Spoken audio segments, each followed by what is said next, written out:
자, 오늘은 둘러보기라는 콘텐츠를 준비했는데요.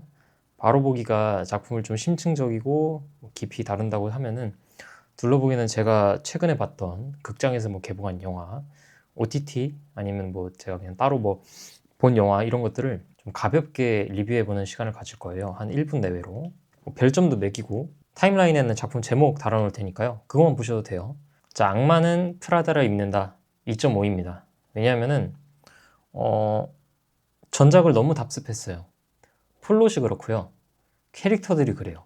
예를 들어서 에밀리 블런트가 연기한 그 배역 있잖아요. 근데 이번에도 똑같이 야욕을 부리다가 끝나는 점도 똑같고, 앤디는 40살에 언론의 중요함에 대해서 역설하는 그런 인물이 되었는데, 결국은 다시 미란다 옆에서 쩔쩔매는 그 모습이 보여지잖아요. 그리고 스탠리 투치가 연기한 나이젤이란 캐릭터도 있잖아요. 이 사람도 나름의 내면의 욕망이 있는데 조금 1편에선 제대로 풀어지지 않았다고 생각을 하거든요. 근데 2편에서도 그게 완전히 해소됐냐라고 그러면 아닌 것 같아요. 1편의 그 구조를 너무 똑같이 보여주려고 한 게 강했어요. 중간에 그래도 그 부분은 좋았어요. 이제 벤지가 시대가 이렇게 빠르게 발전해 가고 우리들이 그것에 발맞춰 가지 못해서 도태되는 것까지도 자연스러운 현상이라고. 그리고 그걸 듣는 미란다의 표정 연기나 이런 것도 있잖아요. 거기서 전해지는 주제는 좋았어요. 근데 이번에도 앤디가 전화를 몇 번 돌리면 일이 너무나 쉽게 해결되고, 그게 1편에서는 되게 사적인 일이었잖아요. 해리포터 미발매본을 구해다 주는 거. 근데 이번에는 그런 단순한 일 따위가 아닌데도 그냥 그 완결을 짓기 위해서 너무나 달려가는 느낌이 강했고요. 몇 가지 주제는 좋지만 그 주제를 표현하는데 이렇게 긴 러닝타임이 필요한가 싶긴 했습니다. 자, 다음은 살목지입니다. 제가 공포영화를 잘 안 보는데 살목지는 3.0입니다. 의외죠? 의외로 괜찮았어요. 좀 뻔하긴 한데 이게 곤지암 이후로 우리나라 공포영화에 좀 암암리에 정립된 공식 같은 게 생긴 것 같아요. 되게 신박하게 보이는 연출이나 촬영 기법이 하나씩 들어가 있고요. 광기에 찬 굉장히 잔인한 시퀀스가 꼭 또 하나씩 있고요. 그리고 귀신들의 비주얼은 약간 심야괴담의 느낌이랄까. 그런 게 조금 느껴져요. 낮에 저수지에서 튀어나오는데 되게 심야괴담을 보는 것 같더라고요, 느낌이. 물론 여기서 무서워야 되니까 무섭게 한다라고 이렇게 좀 설정상으로 쪼는 느낌은 있었는데, 근데 관객이 또 그만큼 몰입해서 볼 수 있었거든요. 저는 괜찮았다고 생각합니다. 다음은 프로젝트 헤일 메리입니다. 3.0입니다. 왜죠? 이게 살목지랑 똑같으니까.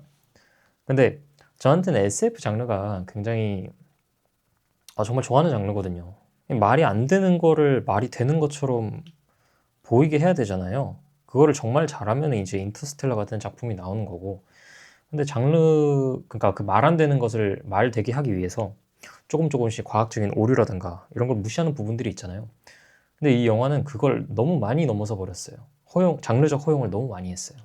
그리고 이 영화도 모든 서사를 담기에 좀 러닝타임이 부족했던 것 같아요.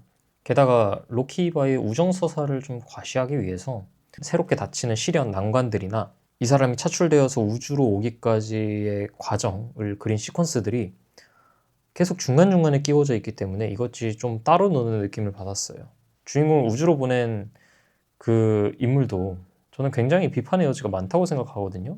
근데 작품 내에서 이 사람에 대한 선악 판단을 하지 않는 것처럼 보이기도 해서 오히려 맺고 끊어야 될 지점을 안 맺고 끊고 되게 모호한 게 남겨놨어요. 이 주인공의 스포는 안 하겠지만 이 주인공의 마지막 선택도 이 극을 마무리하기 적절한 선택이라고 생각 안 해요. 그래서 좀 아쉬웠습니다. 다음으로 기동전사 건담 섬광의 하사웨이입니다. 2편이죠. 키르케임 아니요. 이거는 3.5 드리겠습니다. 제가 건담을 좀 좋아해요. 근데 역스베샤도 3.5를 줬거든요. 역스베샤는요, 주제는 너무 좋아요. 근데 그거를 말하기 위해서 보여주는 연출들이 그 관객을 전혀 고려하지 않았어요. 건담 시리즈의 특징이라면 특징이고 또 단점으로 볼 수도 있는 게 건담 프라모델을 좋아하는 사람들을 위한 작품이 아니에요. 그렇다 보니까 자꾸만 해석을 숨기고 말하려고 들지 않으면은 팬들이 설정 가지고 싸우게 돼요. 실제로 건담에는 이런 게 많잖아요. 그런데 제작자가 그것을 정말 뒤집어 엎고 무시를 하고 그냥 작품을 만들 수도 있는 거거든요. 근데 여기에 연결된 거대한 결국에는 기업의 판매 사업이라는 그런 부분이 연결돼 있다 보니까 항상 새로운 작품이 나오면은 그런 거에 시달리죠. 이 섬광의 하사위가 극장판 아마 3부작으로 나올 것 같은데 물론 매력적인 시리즈겠지만 이것만 봐서는 이해하지 못할 부분들이 많거든요. 적어도 기동전사 건담은 봐야 되고 제타 건담이나 제타 건담 아마가 되겠다. 역습의 샤워까지는 봐야 될 거 아니에요. 물론 이 모든 단점들을 전부 다 제외하고 영상 작품으로서는 너무나 보기 좋았습니다. 제가 소설판도 한번 읽어봤는데 소설에서도 난해하고 화면으로 보여줄 때 어떻게 할까 싶은 장면들을 잘 연출을 했어요. 그것이 납득이 되게. 사실 그게 필요한 거거든요. 납득이. 그러니까 팬들이 보면은 그러니까 물론 이 영화는 뭐를 어겼어. 근본에 위반했어. 이렇게 평가할 수는 있어도 그래도 결과적으로 재밌게 보고 나왔네 할 수는 있는 작품이에요. 근데 완전 일반인이 이 작품을 본다면은 그것까진 모를 것 같아요. 네, 그렇습니다. 기동경찰 패트레이버 1입니다. 저는 오시이 마모루 감독의 작품을 공각기동대만 봤거든요. 이번에 영상에 올라가겠지만 2 리뷰를 제가 했어요. 이 1 작품은요, 전반적으로 공각기동대에서 이제 수사물의 재미 요소를 조금 더 가미한 그래서 더 깔끔하고 재밌는 작품이라고 할 수가 있겠습니다.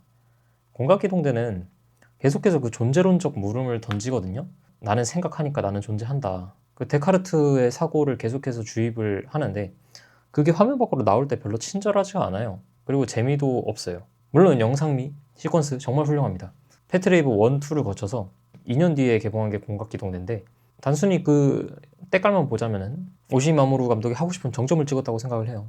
근데 영화로서 좋은 영화인가 했을 때는 공각기동대는 아니었고요. 패트레이브 1은 깔끔했습니다. 좋았습니다.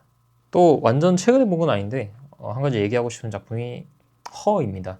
한국 개봉명은 그녀죠. 호아킨 피닉스랑 스칼렛 요한슨이 주연을 맡았는데요. 예전에는 제가 이거를 4.0을 줬거든요. 근데 3점으로 별 판결을 내렸어요. 그 이유는 우리가 지금 AI와 함께 하고 있잖아요. 인공지능이 일상에 녹아든 그런 삶을 살고 있는데 지금 다시 보니까 사만다가 굉장히 AI 같지 않고 그냥 인간 같아요. 사용자와 상호작용하면서 뭔가 감정을 구축해 나가는 시스템이 아니라 이미 완성된 스칼렛 요한슨이 그 안에 있고 스토리 초반에만 억지로 AI를 연기하는 것처럼 보이더라고요. 결국 고도화된 인공지능이 아니라 이거는 그냥 육체만 없는 현실에 있는 복잡한 여자이고 연인이고 하다. 그런 점에서 별반개를 내렸습니다. 물론 재밌게 본 영화긴 해요. 어쩌면 이 작품의 주제는 인공지능을 사랑하는 남자가 아니라 계속해서 혼자 사랑하는 남자의 이야기 같아요. 자신의 머릿속 안에서 혼자 사랑을 하는 그런 측면에서 본다면 이 영화는 굉장히 훌륭한 영화입니다. 둘러보기 콘텐츠는 비정기적으로 찾아올 거예요. 제가 작품을 많이 보고 또 얘기하고 싶은 게 생기면 다시 찾아올 테니까요. 채널 많이 사랑해주시면 감사하겠습니다.